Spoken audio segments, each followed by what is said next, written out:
লক্ষ্য করেন শব্দের দিকে, দ্বীনের আগে আলিফ লাম আছে। আরবি গ্রামার অনুযায়ী আলিফ লাম চার ভাবে ব্যবহার হয়। এখানে যেটা আছে একেবারে নির্দিষ্ট করার জন্য যে আলিফ লামটা রব্বুল আলামিন জানাতে চেয়েছেন পৃথিবীর মানুষেরা অবশ্যই আমি আল্লাহর কাছে একটাই মাত্র জীবন ব্যবস্থা ধর্ম পছন্দনীয় গ্রহণীয়, সেটার নাম ইসলাম। ওই সমস্ত মানুষগুলো ধর্ম এত কঠিন ভাবে মেনে চলে, ইহুদিদের সাথে যখন আমি গাড়িতে যেতাম দেখেছি এত খাস পর্দা করে চলে, ওদের স্ত্রীদেরকে শুধু চোখ দেখা যায়, হাত মোজা পা মোজা পর্যন্ত পরা। খ্রিস্টানের সাথে মিশে দেখেছি যারা সত্যি ধর্ম মেনে চলে অ্যাক্টিভ, মুসলমানদের ভেতরে যারা প্র্যাকটিসিং মুসলিম একেবারে 100%, তারা যেমন খাস পর্দা করে চলে আমি ওইরকম পেয়েছি। কিন্তু ওদের ওই ধর্মের দ্বারা, ওদের ওই জীবন ব্যবস্থার দ্বারা আল্লাহকে রাজি করা সম্ভব না, কারণ ওগুলোর উপরে আল্লাহ রাজি নেই। যেহেতু পৃথিবীর সর্বশ্রেষ্ঠ এবং নির্ভুল কিতাব, সর্বশ্রেষ্ঠ সর্বশেষ নির্ভুল কোরআনে কারীম, এটা দিয়ে সতর্ক করলাম যত জায়গায় আওয়াজ যাচ্ছে আপনি এখনো চিন্তা ভাবনা করে দরকার হয় ফিরে আসবেন, সময় এখনো আছে।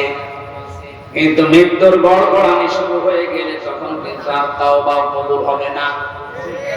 আশা করি সতর্কবাণীটা আপনি মানবেন। আর আমাদের জন্য সুসংবাদ, দুনিয়া আখিরাতে কিচ্ছু না পাই, ইসলাম পেয়েছি, মানতে পারি আর না পারি, কথা বলে না হয়তো 100 মানতে পারি না পারি পুরো নিয়মটা, কিন্তু ইসলাম আমি জীবন ব্যবস্থা হিসাবে পেয়েছি, এই জন্য আমি খুশি। عن عباس رضي الله تعالى عنه قال ايك তাকা মান যাবা কমাল ঈমান মান রাদিয়া বিল্লাহি রাব্বা ওয়া বিইসলামি দীনা ওয়া বিমুহাম্মাদির রাসূলিল্লাহ সাল্লাল্লাহু আলাইহি সাল্লাম নাবিয়্যা ওয়া রাসূলা। রাওয়াহু মুসলিম। আল্লাহর নবী জানিয়েছেন পৃথিবীর প্রতিটি জিনিসের আলাদা আলাদা স্বাদ আছে। ঈমান যদি কেউ আনে আর মনে করে আমি স্বাদ পেতে চাই, ঈমানেরও স্বাদ পাওয়া যায়। ঈমানের স্বাদ আছে না নেই? ঈমানের স্বাদ যদি না থাকবে পৃথিবীতে মানুষ ইসলামের জন্য এত কোরবানি দেবে, এত কষ্ট সহ্য করবে কোন কারণে? অবশ্যই ঈমানের স্বাদ আছে। ঈমানের স্বাদ পাওয়ার জন্য এখানে 3টা পয়েন্ট আমরা পেয়েছি। যে ব্যক্তি আল্লাহকে রব পাওয়ার পরে খুশি হয়ে গেছে, মুহাম্মদুর রাসূলুল্লাহকে একমাত্র আদর্শ পাওয়ার পরে খুশি। 3 নম্বরে দিন বা জীবন ব্যবস্থা হিসাবে ইসলামকে পেয়ে যারা খুশি, এই মানুষগুলো ঈমানের স্বাদ পেয়েছে। ঈমানের স্বাদ পাবে তা না, মান যাকো, এটা মাসি অতীতের শব্দ, পাস্ট। আল্লাহ জানাতে চেয়েছেন নবীর মাধ্যমে যে মানুষগুলো ঈমানের স্বাদ পেয়ে গেছে। আপনি এখন মিষ্টি খেলে স্বাদ পান, তেঁতুল খেলে আরেকটা স্বাদ পান। পৃথিবীতে সর্বশ্রেষ্ঠ দামি জিনিস আমাদের কাছে ঈমান, এর স্বাদ পাওয়া যাবে না। এই স্বাদ যদি সত্যি সত্যি কেউ পেতে চায়, ইসলাম বাদ দিয়ে পৃথিবীর কোন ধর্ম সঠিক এ কথা বলার তার কোনো জায়েজ নেই।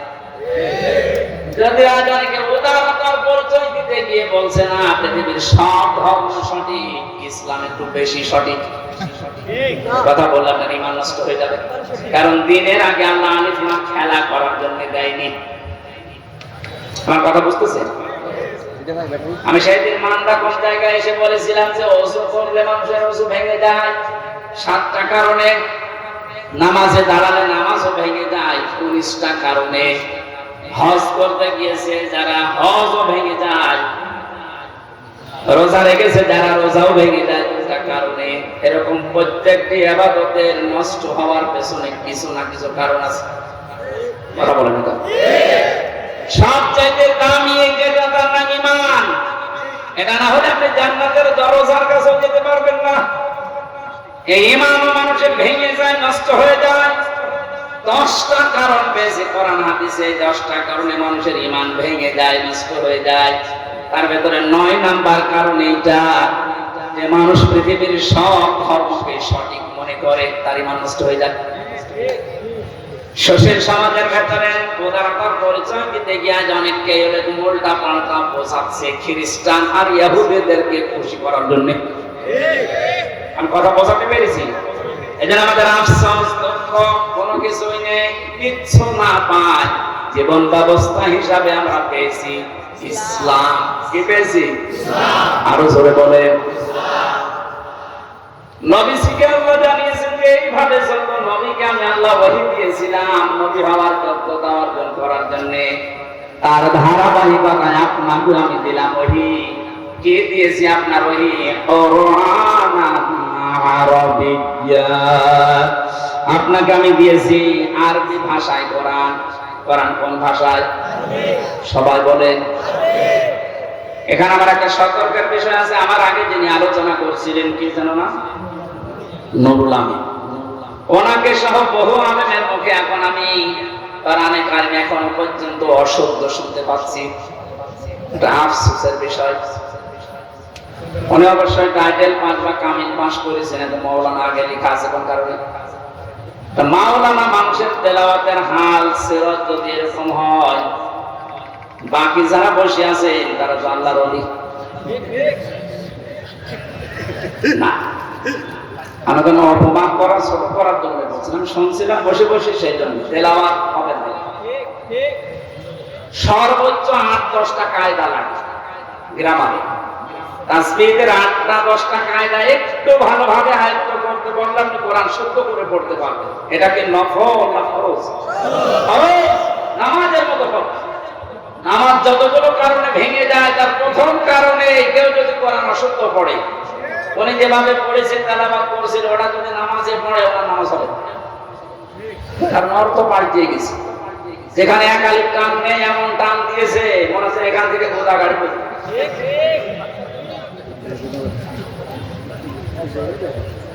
এখানে আশা করছি কোরআনে কারিম এলাকায় যারা পড়ায়, মাদ্রাসা এবং এতিমখানা, মসজিদ যেখানে আছে, এই সমস্ত জায়গাগুলো আরো ওপেন করে। এখন যেহেতু জালেমের আর কোনো আনাগোনা নেই, হ্যাঁ, এরপরও কিছু জালেম মুনাফিকের সুরত নিয়ে এখনো পর্যন্ত বিভিন্ন দৃষ্টিকে বাধা দিচ্ছে।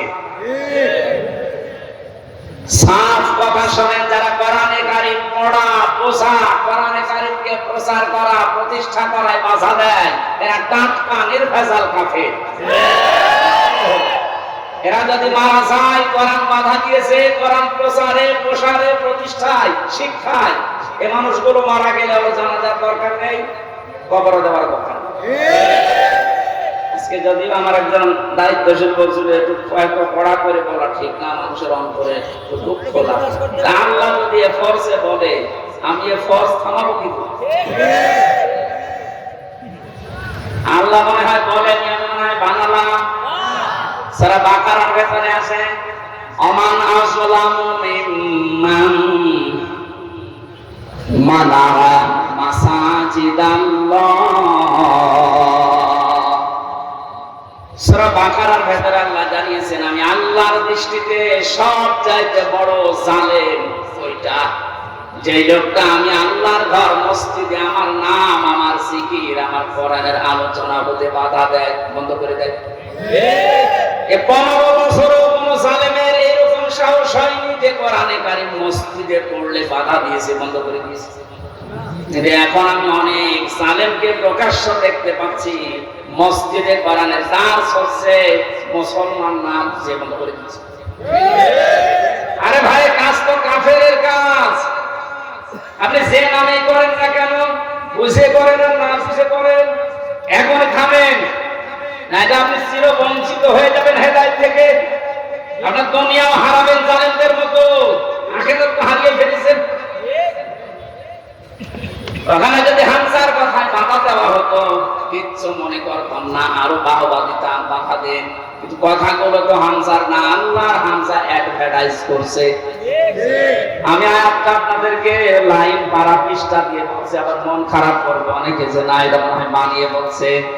আমান আযলামু মিম্মান এর মিম্মাম মানা মাসাজিদাল্লাহি, একটা একটা করে অর্থ বলছি। ওয়া মানে এবং, মান মানে যে ব্যক্তি, আসলাম ইসমে তাফসীর, এটা সুপারলেটিভ ডিগ্রি, এর চাইতে বড় শব্দ আর ভয়ঙ্কর শব্দ কোরআনে নেই। আল্লাহ বলেন সবচাইতে বড় জালেম ওই লোকটা। ইংরেজিতে যেমন গুড, বেস্ট, বেটার বলে, এটা সেটা, এর চাইতে বড় কিছু হয় না আরবি ভাষায়। আল্লাহ এত বড় শব্দ ইউজ করার পরে বলেন আমার দৃষ্টিতে বড় জালেমকে আপনি দেখতে চান, ওই লোকটা মিম্মান মানা, যে লোকটা বাধা দেয়, নিষেধ করে, প্রতিবন্ধকতা সৃষ্টি করে, মাসাজিদাল্লাহি, আল্লাহর মসজিদে। মসজিদ কার? বলেন বলেন, আল্লাহর মসজিদে বাধা দেয়, প্রতিবন্ধকতা সৃষ্টি করে। কি করতে? সেখানে আল্লাহর নাম উচ্চারণ হবে, আল্লাহর জিকির হবে, আল্লাহর কোরআনের কথা হবে। এগুলো যারা বন্ধ করে যায়, বাধা দেয়,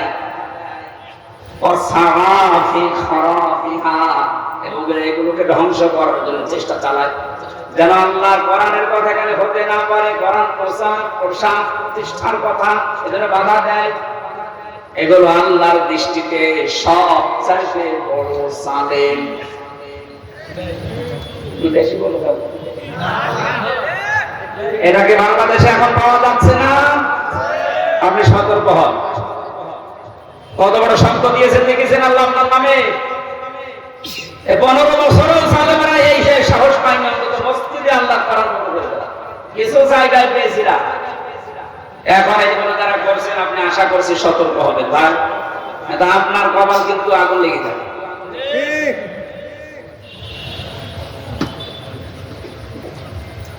এই আয়াতের ভেতরে পেয়েছিলাম কোরআনান আরবিয়্যা, কোরআনে কারীম আপনার মধ্যে আমি দিয়েছি ইংরেজি ভাষায়।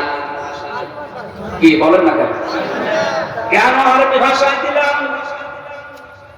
পৃথিবীর যত ভাষা আছে সবচাইতে সহজ ভাষা আল্লাহর কাছে আরবি ভাষা, কিন্তু আজ এটা অনেকের কাছে কঠিন করে রেখেছি আমরা। কত বড় বড় মানুষেরা ফতোয়া দিচ্ছে যে এটা আমাদের জন্য না, এটা আলেমদের জন্য। কে বলেছে আপনাকে? নামাজ পড়া যেরকম ফরজ, মাস্ট বি কোরআনে কারীম শিক্ষা করা ওরকম ফরজ। দল মত নির্বিশেষে, বুঝে হোক না বুঝে হোক, অন্তত আপনি নবীর দল বাদ দিয়ে অন্য দলে আছেন, থাকেন, কিন্তু কোরআন পড়া শুরু করেন। জেলখানায় বহু মানুষকে আমি উল্টা পাল্টা দেখেছি, কোরআনে কারীম 1 বছর 1.5 বছর পড়ার পরে মানুষগুলোরা এত পরিবর্তন হয়েছে। এই যে আমাদের কুষ্টিয়ার কৃতি সন্তান আবরারকে যারা হত্যা করেছিল, এর 13 জনের ফাঁসি হয়েছিল। এর ভেতরে 4 জনকে মাওলানা জসিমউদ্দিন রহমানী সাহেব নিচে বসে বসে হাফেজে কোরআন বানিয়ে দিয়েছে। এই যে কোরআন শরীফ তাদের মুখস্থ হয়ে গেছে। শুধু মুখস্থ না, এরা অনেক অর্থ পর্যন্ত এখন বুঝতেছে, কারণ আরবি গ্রামার ওর ভেতরে পড়ায় আলেমদের কাছে। ওরা যে পর্দায় এখন আছে, এখন অনুশোচনা করে, অনুতপ্ত হয় যে আমরা জালেমদের কথা মতো ভুল করে ফেলেছি। সত্যি যদি ওরা কোনদিন আসতে পারে বাইরে, আপনি ওদেরকে কোরআন মেরে কোরআনের কাছ থেকে সরাতে পারবেন না। এখানে আহ্বান জানাচ্ছে আপনি আরবি ভাষাটা শেখেন। ওয়ালাকাদ ইয়াসসারনাল কোরআনা লিযিকরি ফাহাল মিন মুদ্দাকির। 4 বার আল্লাহ একটা কোরআনে 1 সূরার ভেতরে দিয়েছেন। আমি কোরআন সহজ করে দিয়েছি তোমাদের জন্য। এরপরও এখান থেকে শিক্ষা করা, উপদেশ নেওয়ার মতো কেউ পাবো না। কে বলছেন? এজন্য যেখানেই আছেন আগে কোরআনের কাছে আসেন, এইটা শেখেন। আপনাকে আমি আমার বাবার দিকে ডাকছি না, ডাকছি আমার আল্লাহর কোরআন শিক্ষার জন্য। এই দুনিয়াতে যেহেতু কোরআনে কারীম দিয়ে সতর্ক করার জন্য নবীদের প্রতি আল্লাহ ওহী করেছেন সতর্কবাণী হিসাবে। প্রথম সতর্কের ভেতরে বেশি লিতুনদিরা উম্মাল কুরা আমান হাওলাহা। একটু খেয়াল করে শুনবেন। আল্লাহ পাক বলেন এই আরবি ভাষায় কোরআনে কারীম আপনার পথে আমি ওহী করলাম, কেন জানেন? আপনি এ দ্বারা এই যে উম্মুল কুবরা যেটা শহরের মা, তার মানে মক্কা শরীফ, এই মক্কার লোকদেরকে আপনি সতর্ক করবেন। এতটুকু যদি আল্লাহ পাক বলে শেষ করে দিতেন, আয়াতটা আমি পড়তাম না। পরের শব্দটাই সমস্যা হয়ে গেছে আমাদের জন্য।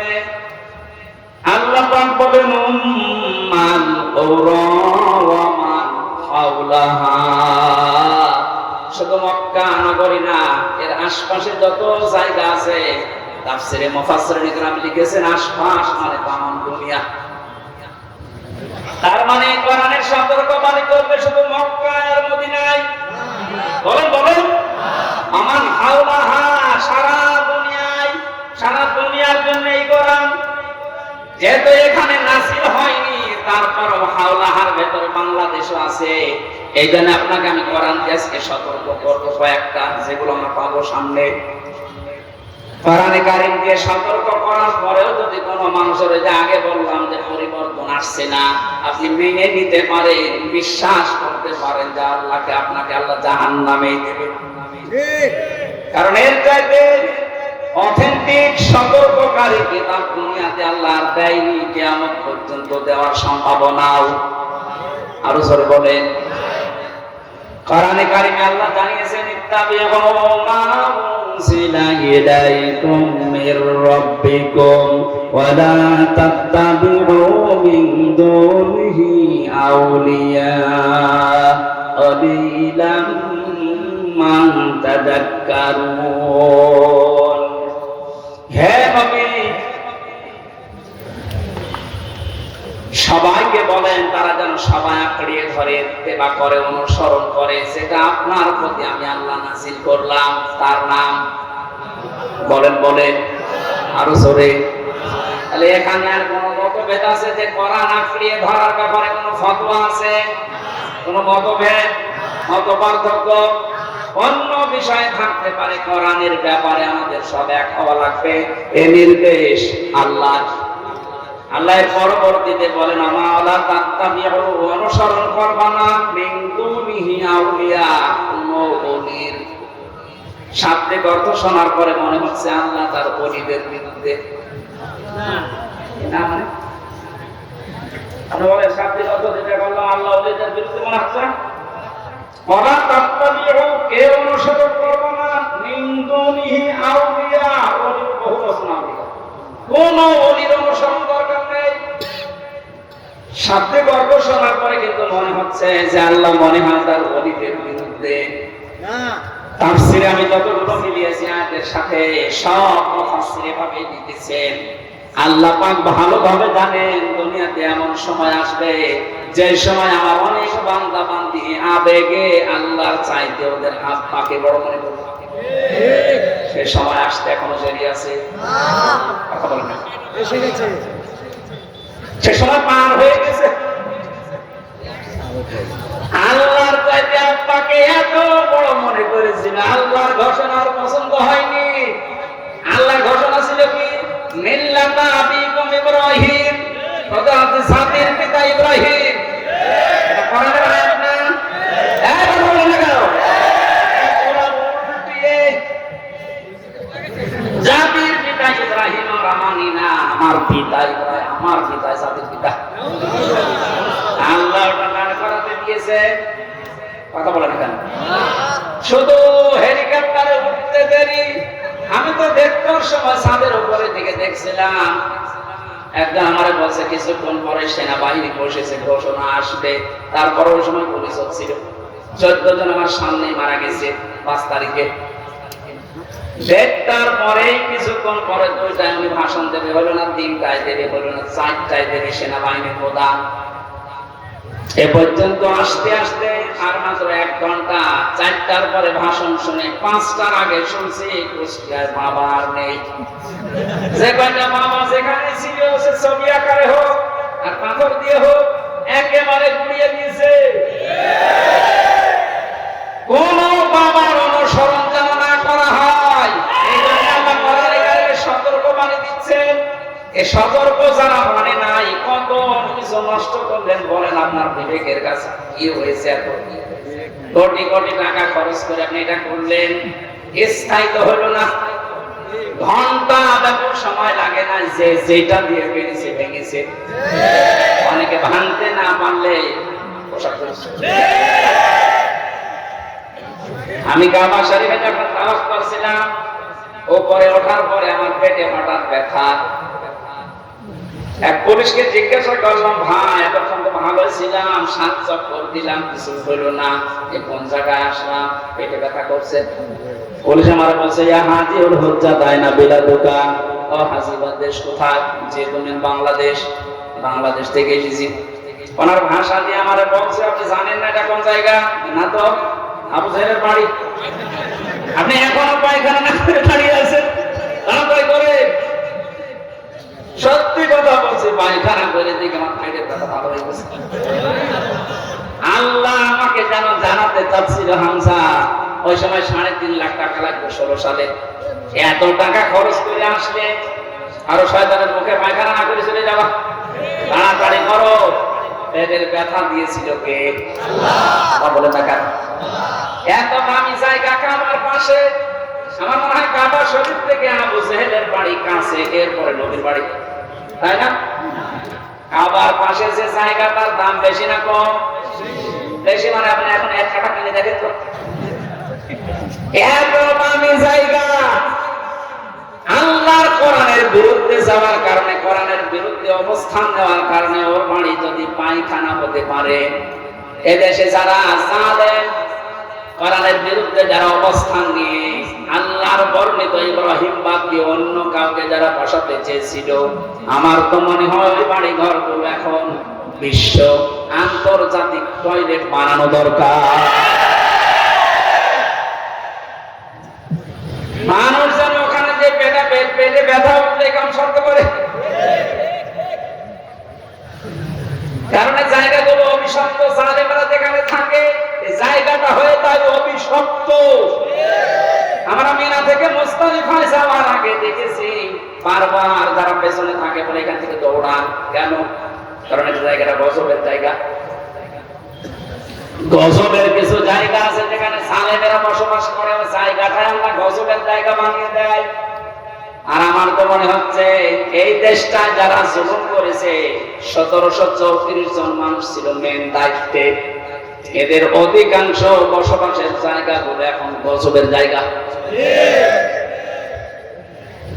আজ অনেক জালেম এখন মাঝে মাঝে কল দেয় যে হুজুর আপনি যা বলেন এর জন্য তো আমার ভয় লাগে, আতঙ্ক লাগে, আপনি আমার নাম বলে দেন কেন? আমি তো সেরকম কিছু করি না। কিচ্ছু করেন না। আপনি নিজেই বলতেন যে হুজুর আপনার দোষ নেই, আমি জানি। জানেন আপনি আমাকে একটু যদি সাহায্য করতেন, উপরে যে কয়টা স্যার আছে আপনারা যদি বলতেন যে কিচ্ছু জানেন এই বিষয়ে, আমার তো দায়িত্ব দিয়েছে রিমান্ডের, কিছু পাইনি, কি করব, একটু একটু নরমাল করে দে, তাহলে আমার 3 বছর থাকা লাগে না। ঠিক। আপনি উপরে উপরে বলতেন আর ভেতরে যে এমন এমন কথা লাগাতেন, ওরা নিজেরা আপনার বলতো পিটান, হুজুরের পিটান। আমি নাম আনতেই না, নাম নিচ্ছি না, কিন্তু আপনি যা করেছেন বিবেকের কাছে আপনি জিজ্ঞাসা করেন, আপনি ঘুমাতে পারবেন না। কোরআনে কারীম দিয়ে সতর্ক করা দরকার, শুধু মক্কা মদিনা না, তামাম পৃথিবী। এজন্য আলেম যারা দাবি করে নবীর ওয়ারিস যারা, এই দাবিদার মানুষগুলো উচিত পেছনের দিকে না তাকিয়ে কোরআন দিয়ে তামাম দুনিয়া চষে বেড়ানো। আল্লাহ ওই দায়িত্ব এখন আলেমদেরকে, এই চট্টগ্রাম হামজাকেও দিয়েছে। আমি যেন ইখলাসের সাথে পরিপূর্ণভাবে পালন করার চেষ্টা করতে পারি, বলেন আমিন। আল্লাহ রাব্বুল আলামিন এর পরে জানিয়েছেন ওয়াকুনদিরা ইয়াউমাল জামিঈ লা রাইবা ফীহি ফারিকুন ফিল জান্নাতি ওয়া ফারিকুন ফিস সাঈর। এখানে দুইটা তথ্য আছে। এতদিন একটা ভ্রান্ত ধারণা ছিলেন, আশা করছি ওটা মিটবে, বিশেষ করে আলেমরা। আপনারা আছেন তো? ওয়াকুনদিরা ভয় দেখাও ইয়াউমাল জামিঈ লা রাইবা ফীহি, ওই দিন সম্পর্কে ভয় দেখাও মানুষদেরকে যেই দিনের কোনো সন্দেহ নেই। আর আমরা সবাই এখন থেকে জানছি ওই দিনের নাম কিয়ামতের দিন। কোন দিন? এমন একটা ভয়াবহ আল্লাহ পাক তৈরি করেছেন কিয়ামত কিয়ামতের এই দিনটাকে রব্বুল আলামিন বলেন ওয়ালা ইয়াসআলু হামিমুন হামিমা। সেদিন বন্ধু বন্ধুর সামনে প্রশ্ন করবে, ইউবাসসারুনাহুম, তাদেরকে যখন দৃষ্টিগোচর করা হবে এর সামনে উঠে, এই সামনাসামনি যখন আসবে, লাউ ইয়াফতাদি মিন আযাবি ইয়াউমিদিন বিবানি, আল্লাহর কাছে নিজের সন্তান পর্যন্ত দিয়ে বলবে, আল্লাহ এটা আমি দিয়ে দিলাম, আমারে মুক্তি দাও, এটা মুক্তিপণ। এটা কি? জেলখানায় থাকাকালীন সাবজেক্ট আমাকে পড়িয়েছিল এটিএম আসার সাহেব, আমি এখন ভেতরে আছি। আমার একবার ডাক দিয়ে বলছে, হামজা তুমি তো বিভিন্ন বই পড়ো, বাইরে তো যাওয়া চলে, এক কাজ করো, প্রোডাক্টিভ মুসলিম আমার কাছে আছে, এই জেলার আর সোপার হিন্দু আসলে বই কেড়ে নিয়ে চলে যায়, তোমার দ্বারা যেহেতু প্রচার হবে জাতির ভেতরে, বইটা নিয়ে যাও, এই যে এই চ্যাপ্টার গুলো পড়ে মানুষকে শোনাবা, তার ভেতরে মুক্তিপণ এটা ছিল। ওটা যখন পড়ছিলাম আমার মনে হচ্ছে কিয়ামত আমার সামনে আল্লাহ তুলে ধরেছে। আমি দেখে দেখে বলছি কোরআনে কারীম, আল্লাহ রাব্বুল আলামিন বলেন, লাউ ইয়াফতাদি মিন আযাবি লাউ ইয়াওয়াদ্দুল মুজরিমু লাউ ইয়াফতাদি মিন আযাবি ইয়াউমিদিন বিবানি। এটা কিয়ামতের সতর্কবাণী আল্লাহ শোনাতে বললেন কেন? কারণ এই ময়দানে মুক্তিপণ হিসাবে মানুষ তার সন্তানকে দিতে চাইবে। আয়াতটা পড়ার পরে আমার ওই ছোট মেয়েটার কথা মনে হচ্ছিল, আমি 7-8 মাস রেখে এসেছিলাম, এখন বয়স প্রায় 4 বছর। মাঝে মাঝে ওর কথা মনে হতো, আমি যেহেতু যোগাযোগ বিচ্ছিন্ন ছিলাম, ভেতরে কোনো যোগাযোগ ছিল না, ফাঁসির কন্ডেম ছেলের ভেতরে 24 ঘন্টা তালা লাগানো, এদিকে 2.5 হাত, এদিকে 3.5 হাত, 24 ঘন্টা মনে তো চিন্তা কবরে বসে আছি। যখন এই বইটা পেয়ে আয়াতটা মিলাচ্ছিলাম, আল্লাহ কিয়ামতে কি এমন তৈরি করবা যে আমার ওই ফাড়ি হাকের তোমারে আমার দিয়ে দেওয়া লাগবে, যে আল্লাহ মুক্তিপণ দিলাম, না এটা আমার বিশ্বাস হচ্ছে না। কি এমন সালসালা অবস্থা পয়দা হবে, আপনি নিজের সাথে এবার মিলান তো, যে আমার মতো হামজা, আমার সবচেয়ে প্রিয় যেটা আল্লাহ রাসূলের পরে আমার মা বাবার চাইতে আমার কাছে প্রিয় এই ফারিহা, পরে পর্যন্ত বলা লাগবে আল্লাহ একে দিয়ে দিলাম, তুমি আমারে বাঁচাও। আল্লাহ এতটুকু শেষ করেননি। আপনি কথা শুনতে যেমন সহজ মনে হচ্ছে, বাস্তবে কি প্র্যাকটিক্যাল লাইফে এত সহজ হবে? এটা সব চাইতে আমি বললাম আল্লাহ রাসূলের পরে আমি পৃথিবীতে সবচেয়ে বেশি ভালোবাসি আমার ছোট মেয়েটাকে। বড়টার প্রতি অত মহব্বত এখন আর নেই, ছোটটার প্রতি যত বেশি। অথচ আল্লাহ বলেন দিবানি, তোর এই ফারিহাকেও বলবি যে আল্লাহ দিয়ে দিলাম, তুমি আমারে বাঁচাও, এর যা কথা করবি। বাস্তবে আপনি দেখেন এই বন্যায় কত মানুষ ভেসে যাচ্ছে, অথচ নিজের 2 মাস 5 মাস 1 বছরের বাচ্চাকে বুকের উপরে নিয়ে নিজে ভাসতে ভাসতে মরে গেছে। বাচ্চা বেশি আছে, এই কথা বলছেন কেন? এত বড় কঠিন বন্যায় নিজের জীবন দিয়ে দিলেও তাও বাচ্চাকে বাঁচিয়ে রেখেছে তক্তা হয়ে। আর আল্লাহ বলেন না, এমন অবস্থা করব তোর ওই ফারিহাকে বলবে আল্লাহ তুমি তাড়াতাড়ি এনে নাও, আমারে বাঁচাও।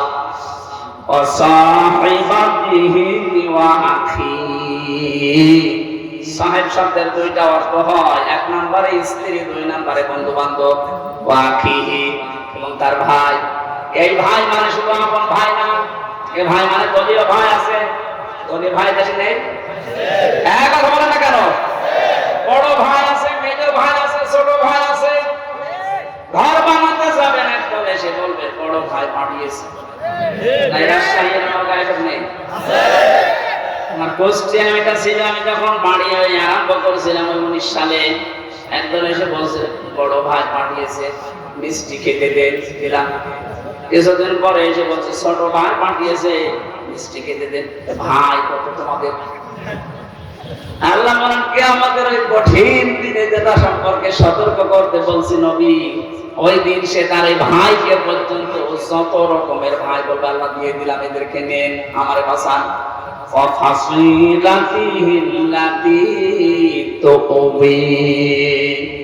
তার নিজের জ্ঞাতি গোষ্ঠী, দলীয় লোক সব দিতে চায়। চাইবে। আজ বাংলাদেশের এই ছোট্ট বিপদে অনেকেই দেখেন মুখ খুলে সব দিকে রাজি হয়ে যাচ্ছে। কালকে একজনকে শুধু টিম দেয়, কি শুধু টিম দেখিয়েছে, তাইও বলছে আমার যা আছে সব নিয়ে যান, টিম দেবেন না।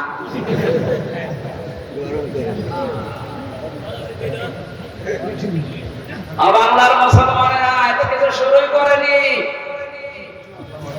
আপনি এতটুকুতে উল্টা পাল্টা মন্তব্য করছেন, এতটুকুতে আপনার মায়া উঠিয়ে পড়ে।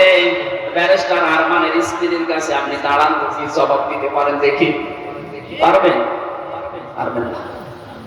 আশ্বাসীর সমাজের নামে আপনি এত বড় বড় কথা, এত সুন্দর কথা বের হচ্ছে মুখে। যেদিন আমার মাথায় দড়ি দিয়ে, পায়ে ডান্ডা বেড়ি লাগিয়ে, হাতের ভেতরে হ্যান্ডকাপ দিয়ে, কালো কাপড় দিয়ে চোখ বেঁধে টেনে নিয়ে যাচ্ছিল গরুর মতো, কোথায় ছিলেন আপনি সেদিন? ভণ্ডামি করার জায়গা পান না।